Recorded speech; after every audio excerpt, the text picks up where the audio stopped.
James Joyce was born into a middle-class, Catholic family in Rathgar, a suburb of Dublin, on February 2, 1882.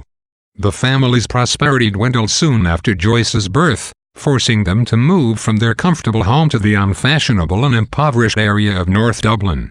Nonetheless, Joyce attended a prestigious Jesuit school and went on to study philosophy and languages at University College, Dublin.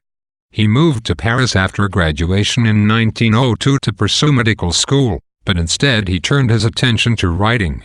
In 1903 he returned to Dublin, where he met his future wife, Nora Barnacle, the following year. From then on, Joyce made his home in other countries.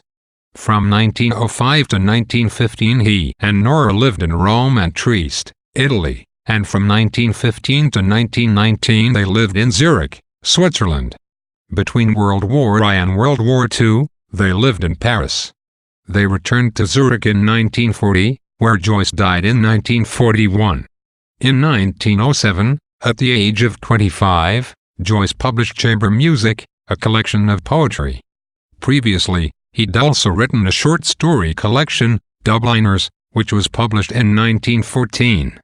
Though Joyce had written the book years earlier, the stories contained characters and events that were alarmingly similar to real people and places, raising concerns about libel. Joyce indeed based many of the characters in Dubliners on real people, and such suggestive details, coupled with the book's historical and geographical precision and piercing examination of relationships, flustered anxious publishers. Joyce's autobiographical novel A Portrait of the Artist as a Young Man followed Dubliners in 1916, and a play, Exiles, followed in 1918. Joyce is most famous for his later experimental novels, Ulysses, 1922, which maps the Dublin wanderings of its protagonist in a single day, and Finnegan's Wake, 1939. These two works emblematize his signature stream of consciousness prose style, which mirrors characters' thoughts without the limitations of traditional narrative, a style he didn't use in Dubliners.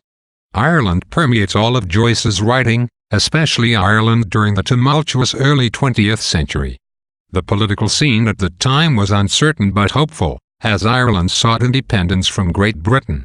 The nationalist Charles Stewart Parnell, who became active in the 1870s, had reinvigorated Irish politics with his proposed Home Rule Bill, which aimed to give Ireland a greater voice in British government. Parnell, dubbed the uncrowned King of Ireland, was hugely popular in Ireland, both for his anti-English views and his support of land ownership for farmers.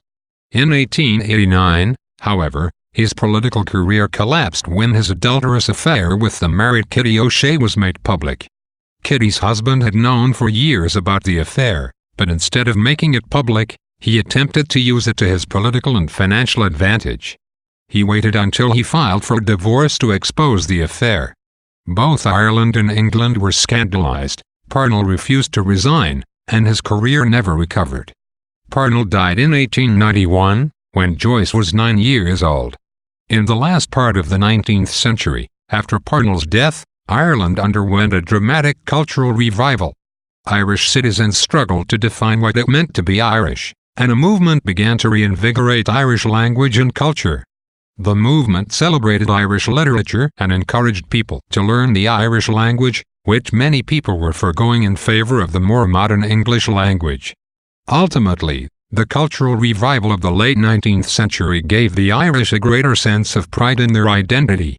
Despite the cultural revival, the bitter publicity surrounding Parnell's affair, and later his death, dashed all hopes of Irish independence and unity.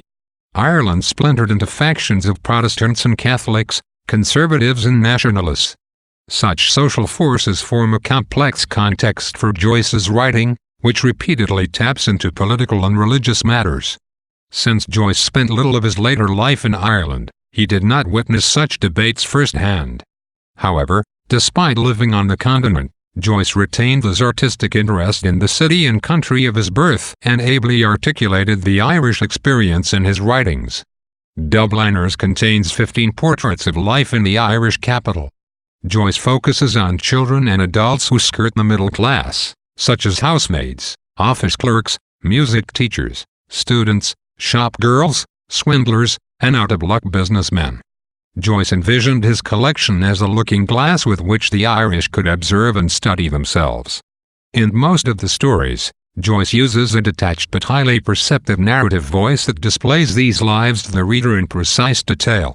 Rather than present intricate dramas with complex plots, these stories sketch daily situations in which not much seems to happen. A boy visits a bazaar, a woman buys sweets for holiday festivities, a man reunites with an old friend over a few drinks.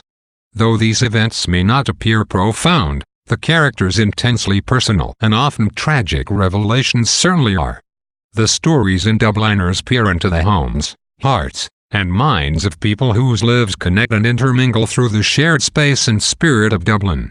A character from one story will mention the name of a character in another story, and stories often have settings that appear in other stories.